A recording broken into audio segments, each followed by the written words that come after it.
Welcome to Lynn Cullen Live, talk radio without the static.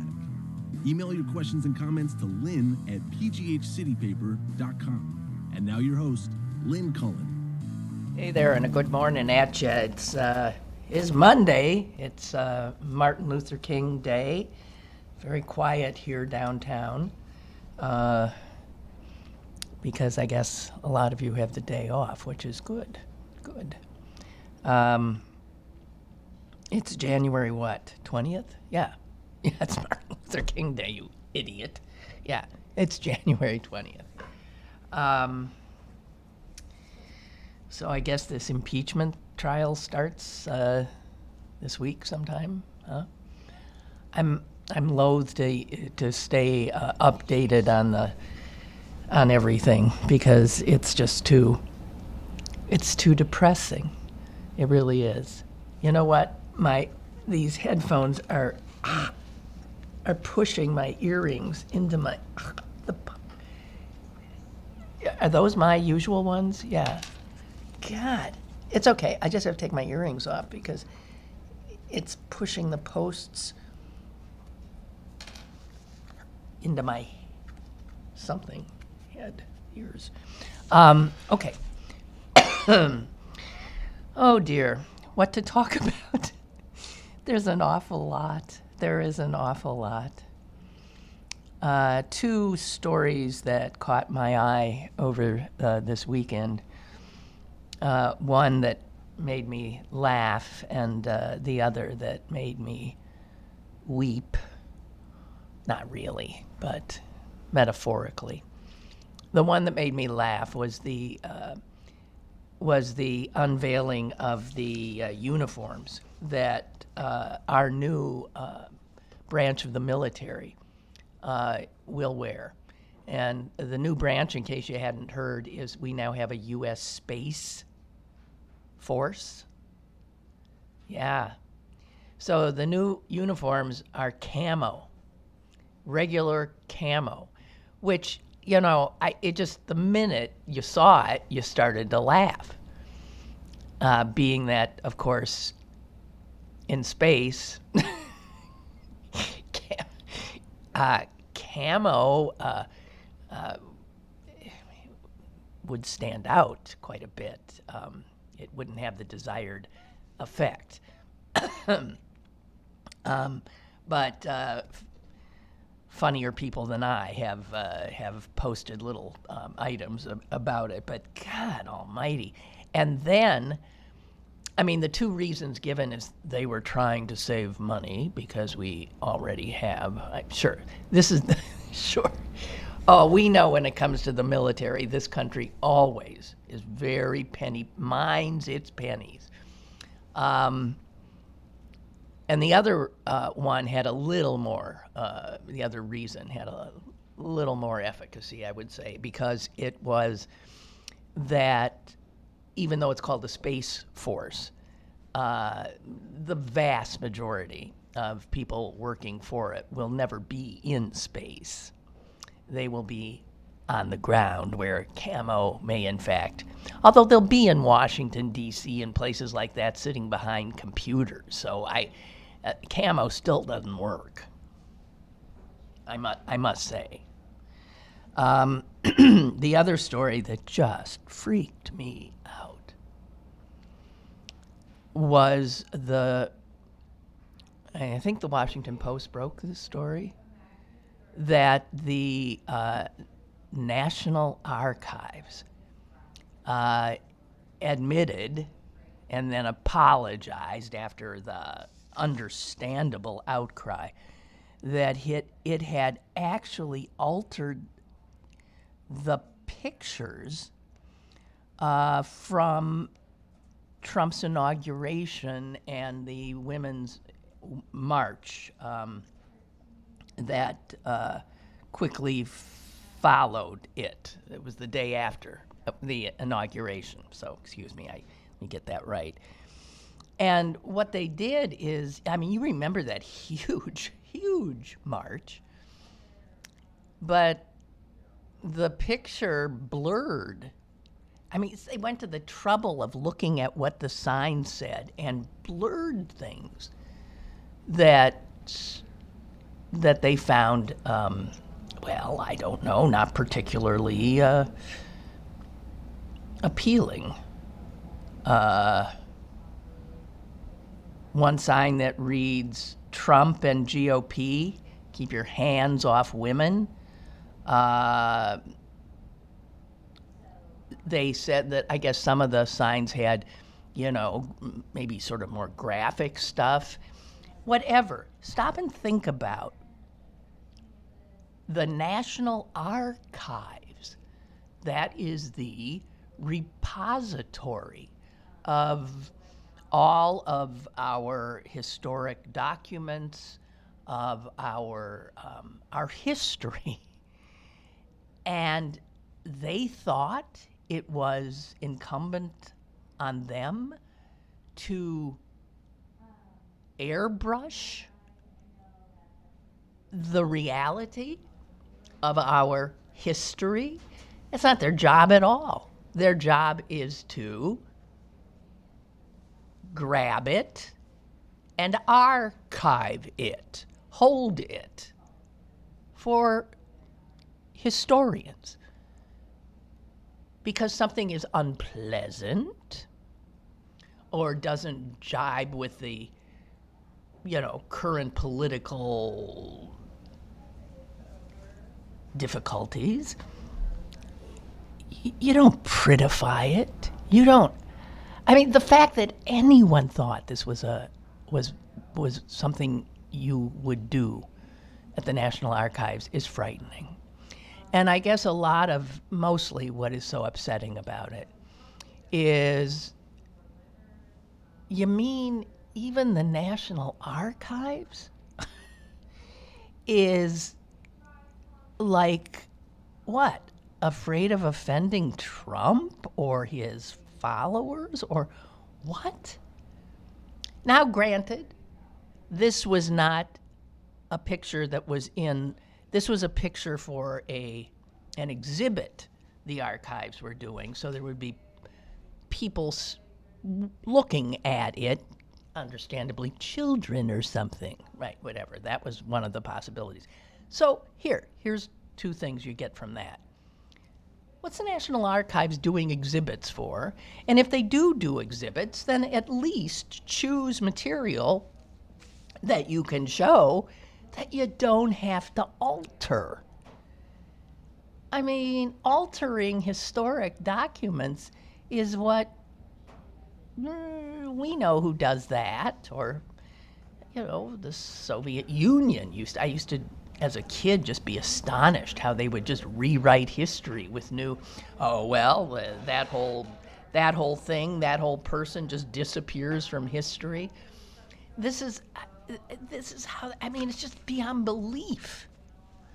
And even though they have apologized rather quickly, I don't know. It's just another institution in our government that now, what? We have to be suspect of? It's just, that's why I said it made me weep, metaphorically. But I was simply stunned. I thought I was beyond stunned, where you couldn't get stunned anymore. But that's not true. I'm still capable of what? And we need to keep that capability, not lose it. Because the minute we lose it, we're gone. There was a little interesting piece I saw, and I'm just throwing this out there. I'm not sure what exactly it means, but the man who, at least until, I guess, Saturday, held the position that Fiona Hill held, which is the White House advisor on Russia and Europe. That was her position. He's gone. After Fiona, I think there was one other person, then he's gone, and now there's this guy, and he's gone. I find the fact that who's ever advising Trump on Russia seems to be a job that lasts about 2 seconds. And what's more interesting about this last one, whose name is Andrew Peake, he was escorted out of the White House on Friday.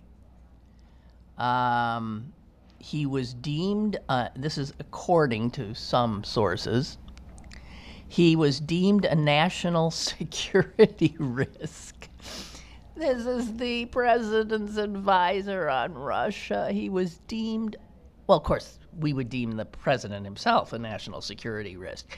Now it turns out that the guy who's actually giving him advice on Russia, where, of course, the country that is held in the clenched fist of Donald Trump's boyfriend, Vladimir Putin. So this guy, apparently, Peake, was under investigation, and he was removed physically from the White House as a national security risk. Of course, the Trump administration has said nothing. You know, they put out the president's schedule every day. There's nothing on it. The press secretary to this president has never had a press conference, press briefing. We are being kept, the American people, in total darkness about what is occurring inside the people's house. And when information does emanate from the White House, anyone in their right mind greets it with skepticism, because this White House obfuscates, lies, misleads, misinforms as a just matter of normal business. So,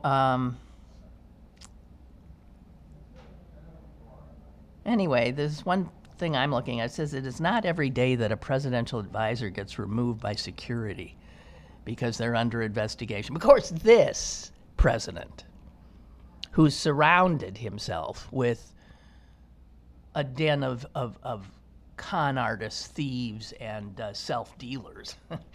I mean, this is, well, what I was saying before, we cannot lose our ability to be astonished by the daily goings on of this administration.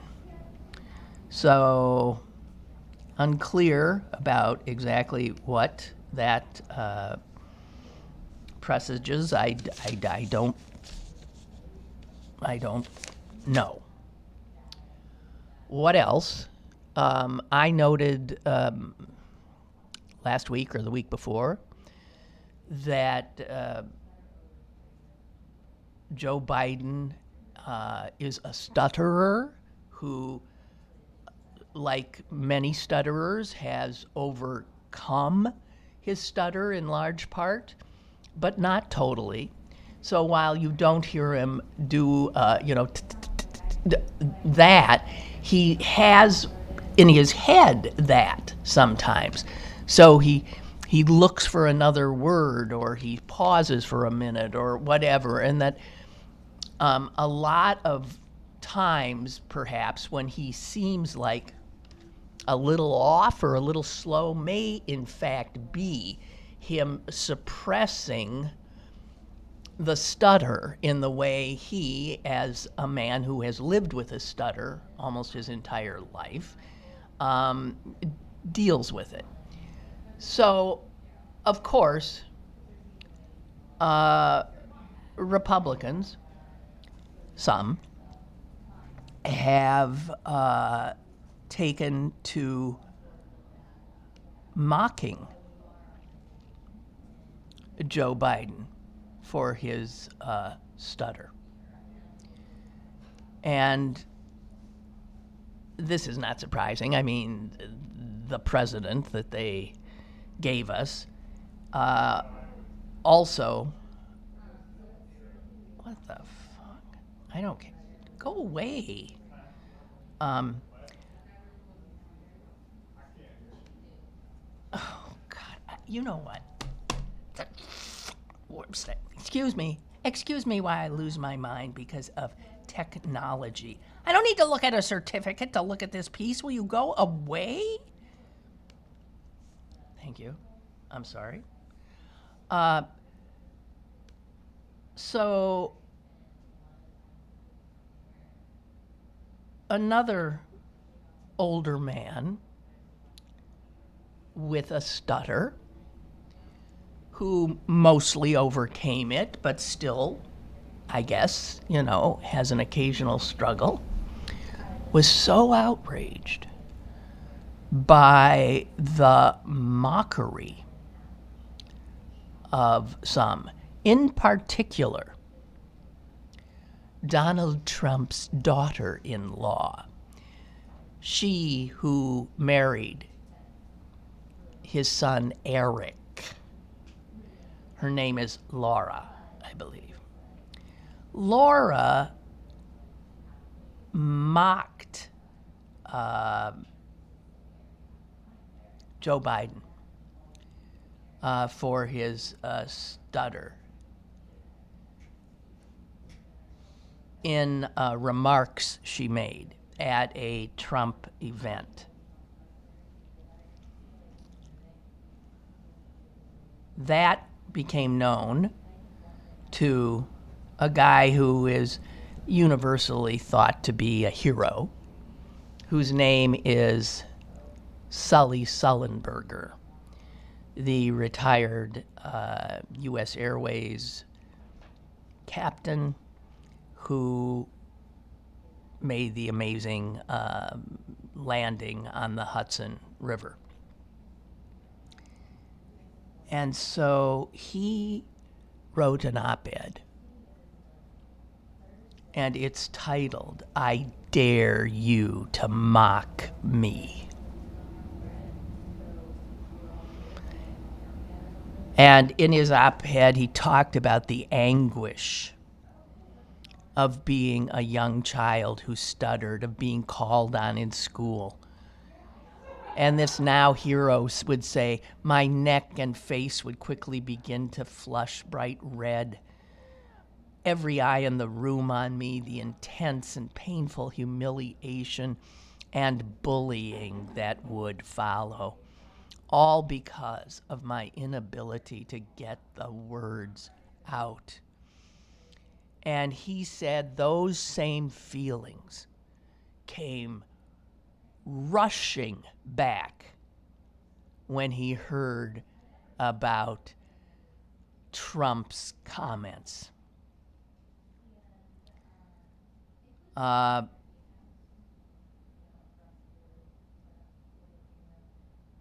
He said, Sullenberger went on to say that he had wanted to talk. He said, what she did is so injurious to children who stutter. He said, what might a child who stutters, as I did, feel when they hear a grown-up on a public stage trying to make a bunch of other grown-ups laugh by ridiculing someone who stutters? And so Sullenberger in his op-ed went on to talk to those children. And he sounds like Mr. Rogers. You are fine, just as you are. You can do any job you can dream of when you grow up. Look at me. And then he went on to, again, level his rage at Laura Trump. A speech disorder, he wrote, is a lot easier to treat than a character defect.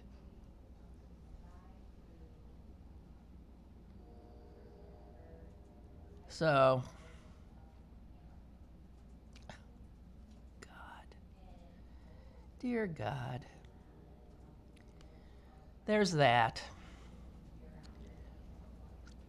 And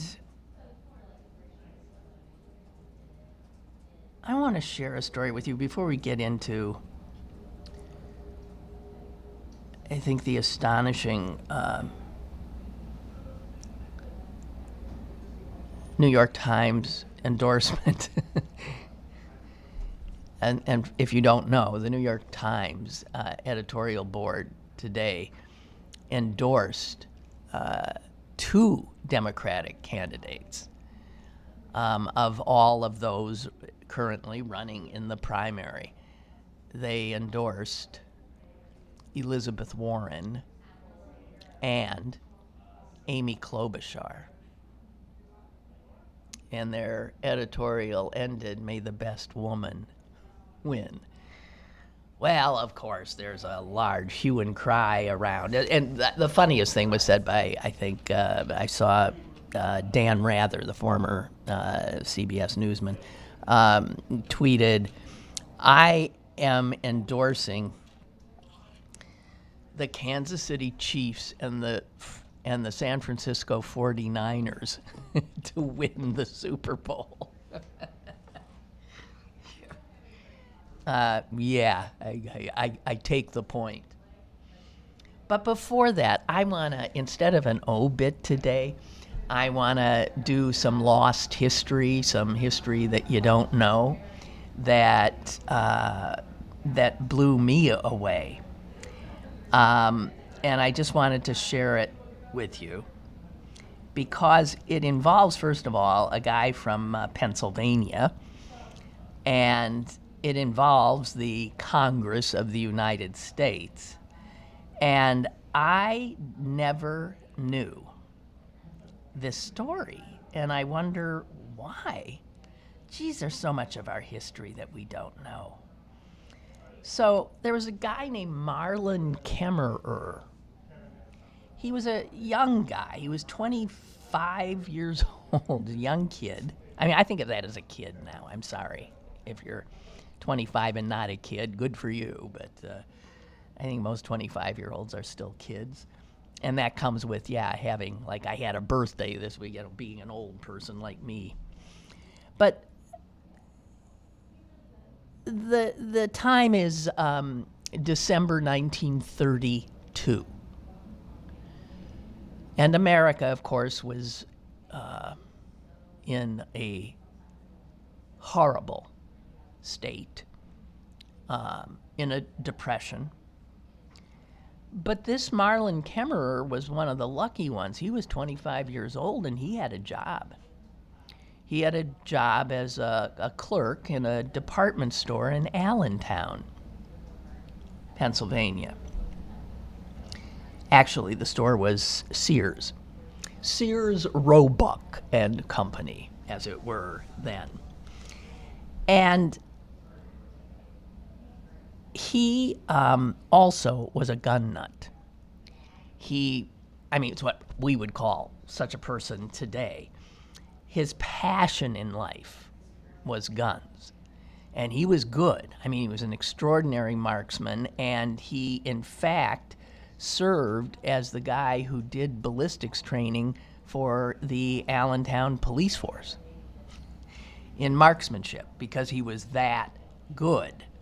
He was the officer of his local gun club, and in any exhibition or competition of shooting, Marlon Kemmerer invariably came in first.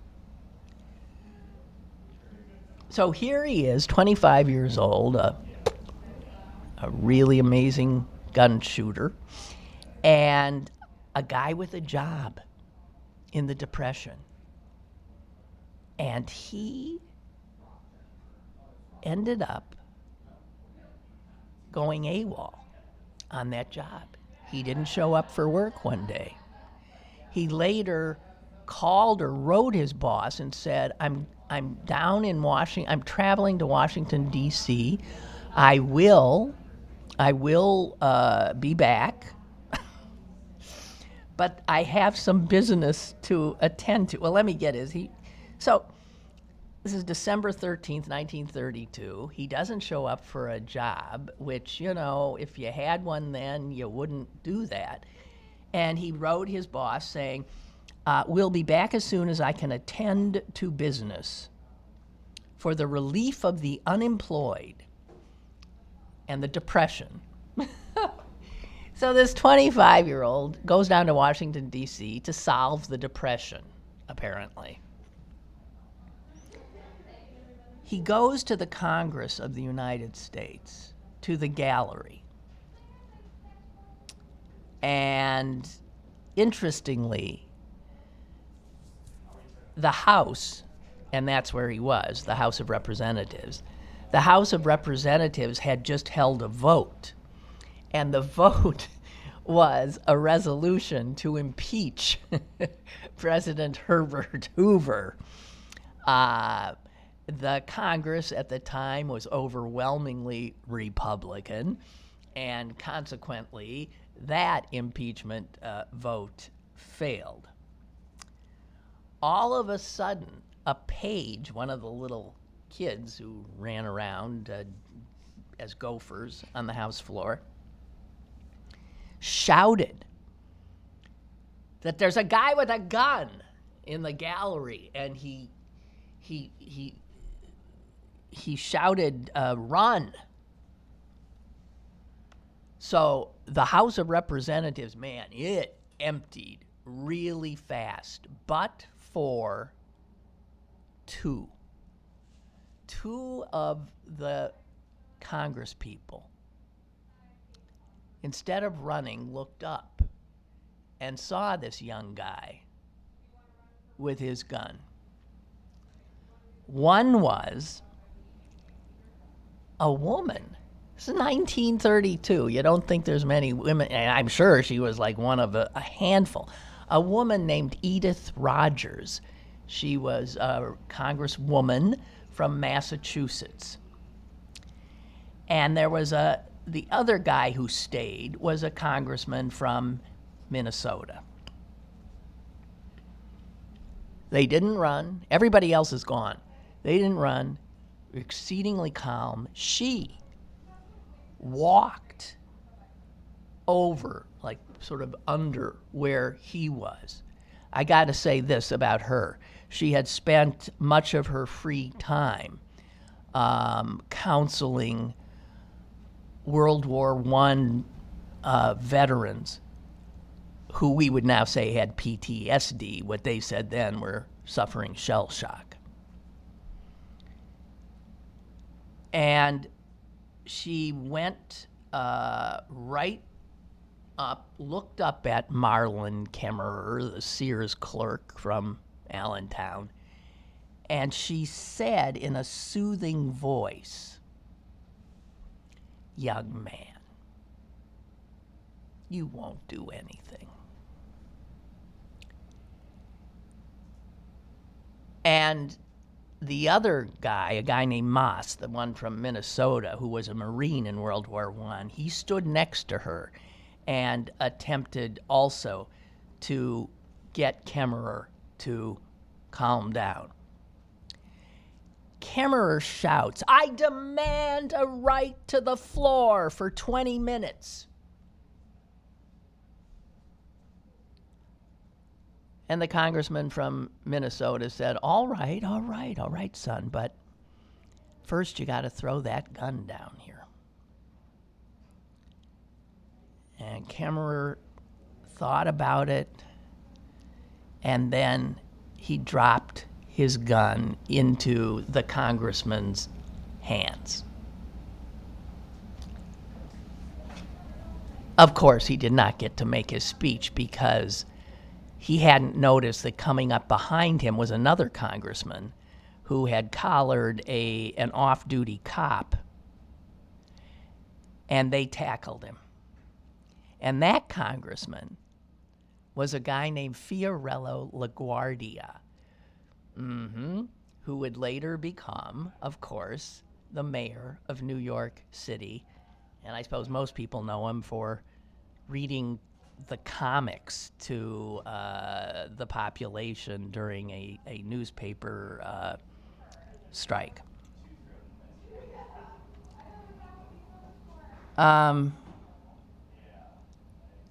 Kemmerer, turns out, had written a 10-page speech that he thought was the way to get out of the out of the Depression. And he was dragged off. He was saying, "I am for all the people." Anyway, he ends up, of course, being arrested. They go to the rented room he had, and they found additional ammunition and sticks of dynamite. And it turns out he had planned to use the explosives on himself in case he wasn't able to do his deed. And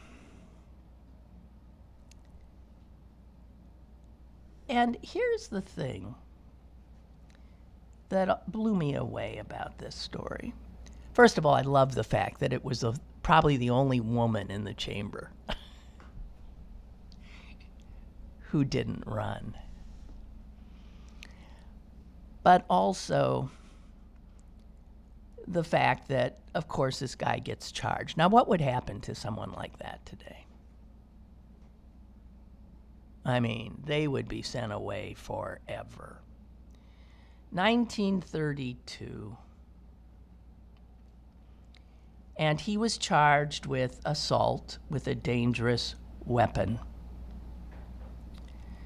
Obviously, after this attempted attack, the Congress increased security and got rid of the guards in the gallery who were, by law, all of these aging Civil War veterans. They got kicked out, finally, replaced by a burlier crowd. And get this. Do you know how much time he served? He was released on January 13th, 1933. He did not even serve a year in jail. And he was released at the request of the House. By the end of January 1933, Marlin Kemmerer had returned to Allentown, Pennsylvania. He once again was competing in his rifle competitions. He got married. He had 2 children. And when he died in June of 2000, there was a small death notice in the Philadelphia Inquirer that simply described him as a devoted father and grandfather of 7.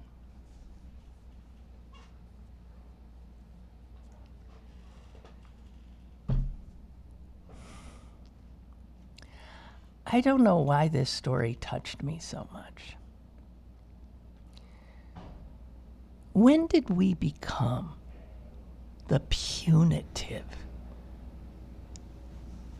nation that we are? When did that happen to us?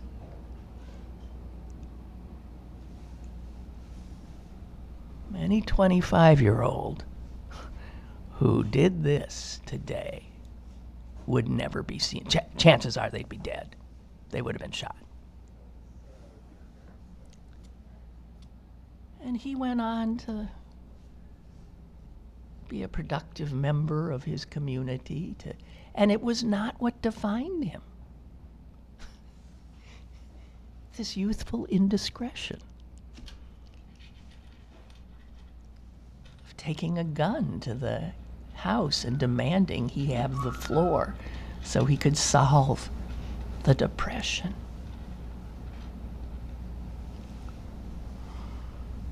I don't know.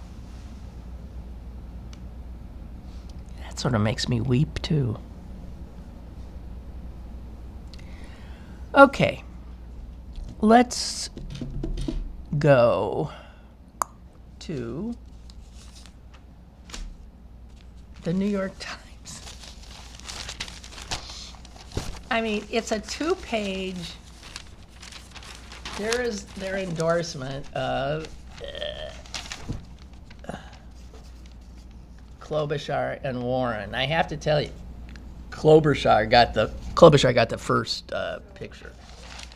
And I think it's quite clear that the New York Times really wants her. Which is interesting, because I keep saying to people, look at Amy Klobuchar. And I mean that. Rather than Joe Biden, for instance.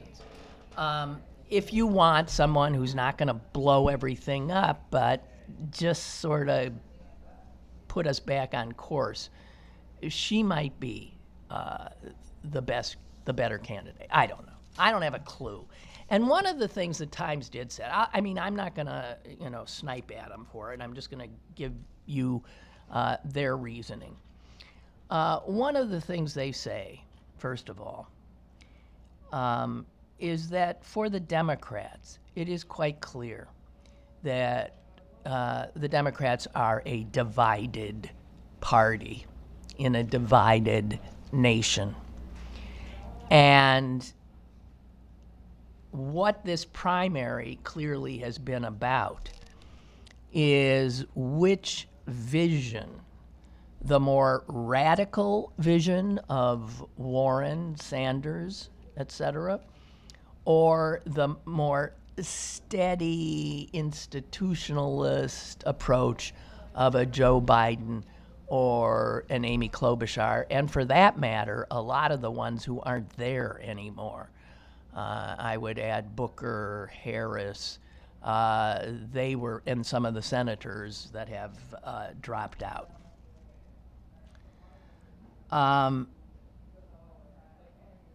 The Times points out that any one of the people that Democrats would nominate would be one of the most progressive presidents in decades. On issues like healthcare and the economy and where government resources go. But clearly the difference in these two factions in the Democratic Party is how you get there. And some really want radical change, and others want to maintain a measure of stability and hope that by doing so they won't scare the bejeebers out of those independent voters and moderate kind of Americans.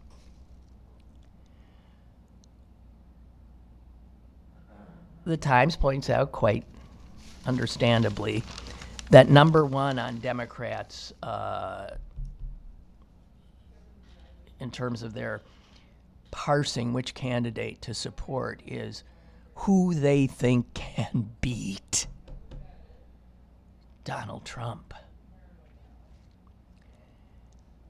But the Times says this, and I so agree with it. It's why I keep saying I'm just still extraordinary. Of course, I'm open because whoever they are, I'm voting for them. But the Times is right with this point they make, that trying to calculate who's the one who can beat Trump is something none of us know. None of us know. And the Times says, if you think you're the one who can figure out who's going to beat Trump, you might want to get a little more humble, because we don't know in these volatile, strange, frightening times.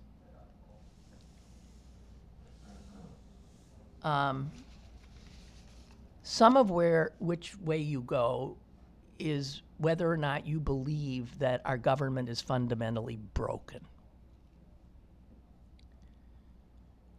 And if you think it's fundamentally broken, odds are you're going to the Bernie Sanders, Elizabeth Warren direction. And the Times says it is true, our elections are getting less free, less fair. Congress and the courts are frighteningly, seemingly partisan.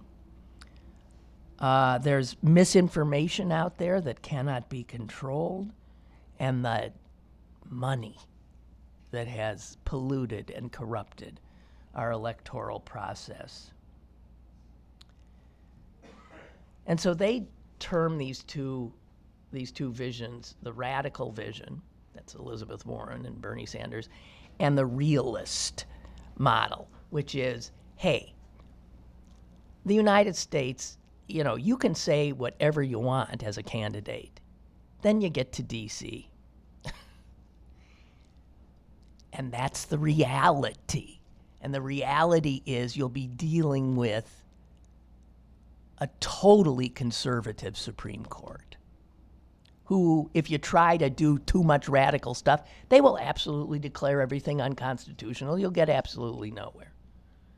And if you don't take both the House and the Senate, you ain't going to get anything even to the point where it would end up at the court. So let's get real.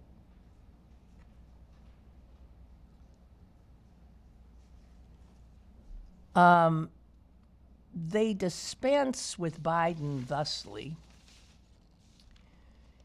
He maintains a lead in national polls, but that may be a measure of familiarity as much as voter intent. His central pitch is that he can beat Donald Trump. His agenda tinkers at the edges of issues like health care and climate, and he emphasizes returning the country to where things were before the Trump era. But merely restoring the status quo ain't going to get get America where it needs to go. And what's more, Biden is 77. It's time for him to pass the torch. That is obviously their problem with Sanders as well as the fact that they consider him unwilling ever to compromise and also a divisive candidate. And they said, we've had enough of the divisive people. Can we have people who might be able to work with others?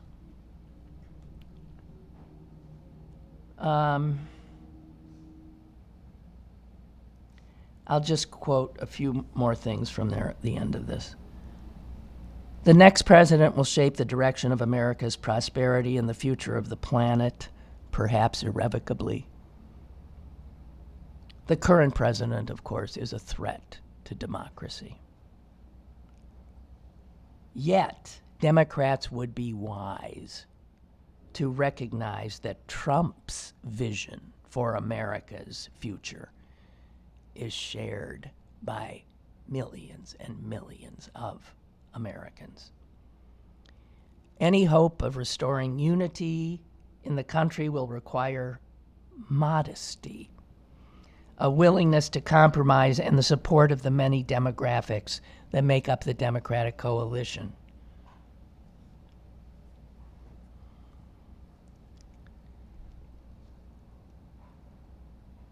Ms. Klobuchar and Ms. Warren, right now, are the Democrats best equipped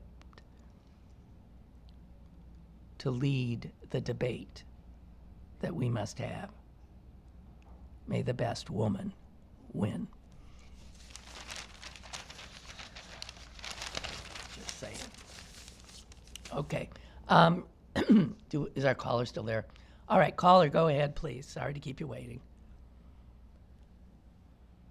Hi, good morning, Lynn. This is Roger. Hi, Roger. I could wait. I'm working, multitasking, headset, all that good stuff.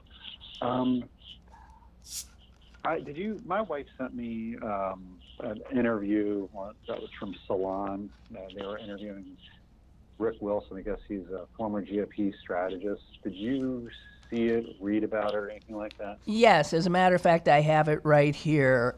Rick Wilson. He is, yes, he's a Republican operative who detests Donald Trump.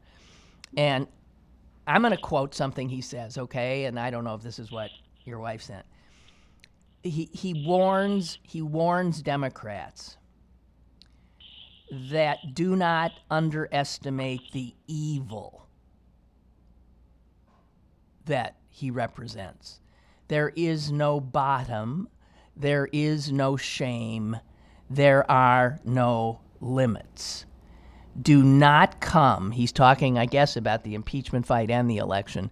Do not come to this fight believing that the Trump team views any action, including outward criminality, as off limits.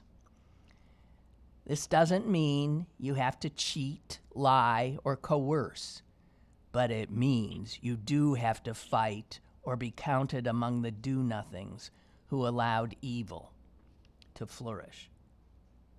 I don't know if that's what you saw, but that's the Rick Wilson quote I've got in front of me.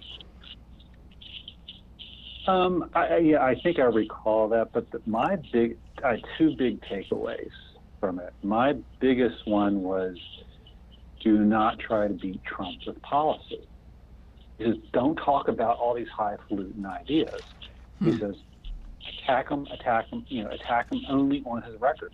Just attack. He said Elizabeth Warren, when she writes out her big 600-page plan, he says, guys like me will pick out 3 or 4 sentences out of that and just beat the crap out of her with it. And he said, that's what they're going to do. He says, you cannot talk about policy or plans. You can't have plans. He says, you just got to go and attack the guy. That's right. You know what? This is true. You have to win. And as I said before, all the plans you have, you vote for somebody because of the plans they have or what they say they'll do. And then, as I said, they get to Washington, D.C., and you can't just snap your fingers and do it. There's the Congress. There is the Supreme Court, this Republican Supreme Court that will plague us for the rest, God knows, of my life, your lives, and if you're, 40 years old, your life. I mean, it's crazy to think that if you vote for Bernie Sanders because Bernie says he's going to do this, you ain't electing him to be the king. He's not going to be able to necessarily do it. But the thing that stuck with me more than that was people, especially in Middle America, people don't want to think too hard when they vote. They want to go and vote for the person that makes them feel good or gets them there. Obviously Al Gore was the most qualified candidate, but he bored the shit out of people. He should have won that election hands down, but he So did John Kerry. So did John Kerry bore the shit out of people. So did Michael Dukakis. Yeah. The Democrats have a real knack for electing people that just have zero charisma. I don't know. You just can't go in and think you're going to win people over with your ideas. That's right. That's not the way it works. You're right. Yes. You're right. The other thing he said was, he says, you elect Bernie, you lose. He is just like, he is in Middle America, might as well be the Kremlin. He is Khrushchev. He is communist, unparalleled. basically just that he is completely unelectable because he has already been tainted. He's not even a member of the Democratic Party. He's like, and I have these arguments with my daughter and other young people. Even if you like him or not, it has nothing to do with it. You have to win this election, and Bernie's just another path to losing. He also, as they point out in the Times, he's old as dirt, and he had a heart attack. I mean, come on. The other two things he said, yes. Seriously, I don't. Jesus. Well, good call, Roger. Thank you. Thank you. No, and honestly, I think before it's all said and done, don't write Bloomberg off.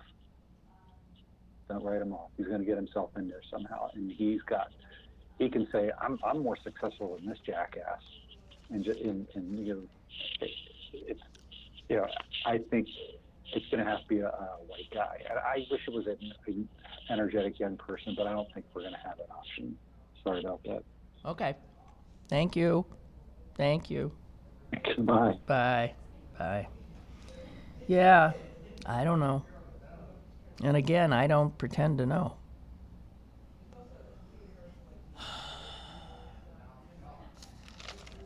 But I do know that the only way we beat them is no matter who our nominee is, we work.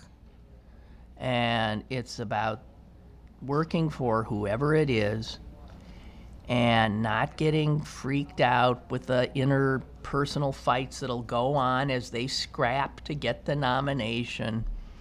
There has to be unification when we meet for the convention, no matter who emerges from there. We all have the people we think we want, or if you're like me, you still don't have a clue. But you've got to be able to get. Trump is. The fact that anyone could vote for him is so astonishing to me. I'm not afraid of him. I'm afraid of the people who vote for him. What are they thinking? What is their vision of an America? It's frightening to me.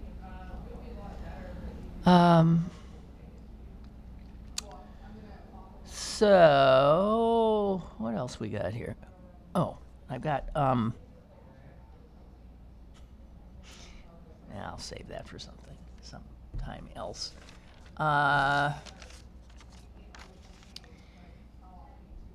I didn't say anything about this, but you did probably note that the state of Virginia, newly under Democratic control, has voted to ratify the Equal Rights Amendment to the Constitution, which reads that equality of rights under the law shall not be denied or abridged by the United States or by any state on account of sex. I think today they wouldn't say sex, they would say gender, right?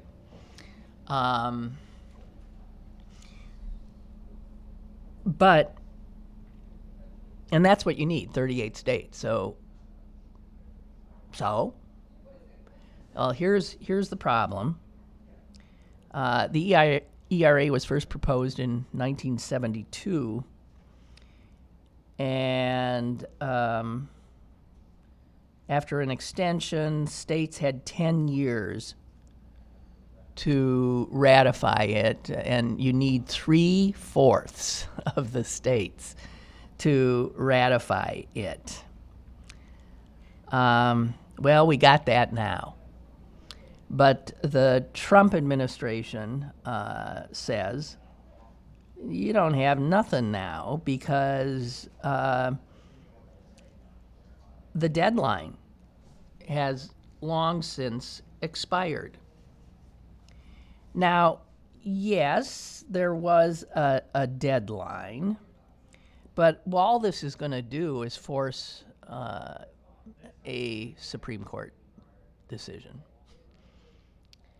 And here's where that Republican court is probably going to be troublesome. The deadline expired in 1982. And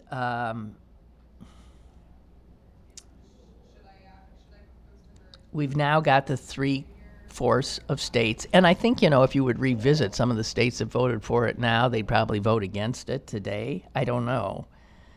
But this is going to end up at the Supreme Court. The Constitution itself doesn't in any way mention deadlines for ratification votes. So that is an issue that definitely would be taken up. I mean, if the court are like originalists, you would say, what? Founders didn't say anything about how long it can take, didn't say anything about deadlines. And, in fact, in 1992, Alabama ratified a constitutional amendment that was initially proposed in 1789. So, I mean, limits there. That, by the way, limited congressional pay raises.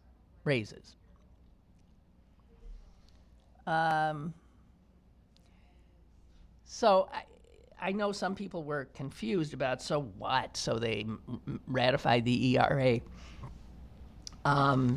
Technically, there now are the requisite number of states that have ratified it. And I don't know how it'll play out exactly, but I think it ends up, at the Supreme Court. And your guess is as good as mine in that regard. So let me just quickly add that the article where I got these quotes from the Republican Never Trumper Rick Wilson, it was in a piece by Timothy Egan in the Times. And he pointed out about how Trump's evil is contagious. And he points specifically to Trump's pardon or move to protect this Navy SEAL who had been accused of committing war crimes, killing a teenage boy, posing with his corpse. And Trump went after the military on that, and instead of this guy ending up in jail for a long time, Trump makes him a national hero. This is evil. This is who our heroes are now. This kind of a man. And ask other SEALs, Navy SEALs, because one SEAL told investigators, referring to this guy, whose name is Edward Gallagher, he said, the guy is freaking evil. Well, this freaking evil guy is to Trump a man, a real man. And so now he enjoys the president's company at Mar-a-Lago. And Egan goes on to say, we all knew and grew up hearing that warning about public morality, that the only way that evil triumphs is for good people to do nothing, to just sit, watch it happen, be appalled, but to do nothing. And Egan says the Trump presidency has shown just how many ostensibly good people will do nothing, and how evil, when given free rein at the very top, trickles down. That's what I was saying at the beginning of the show. Trump has so desensitized us that a day without, as Egan says, a round of blunt force cruelty from the White House would be an amazing day. And now it all comes down to a boil in this impeachment trial, where the facts are not in dispute, but what is very much in doubt is whether there are enough good people in the Senate of the United States. Good people who will do nothing. All right, that'd be it. Thanks for listening, and I'll come back at you tomorrow. Have a great day.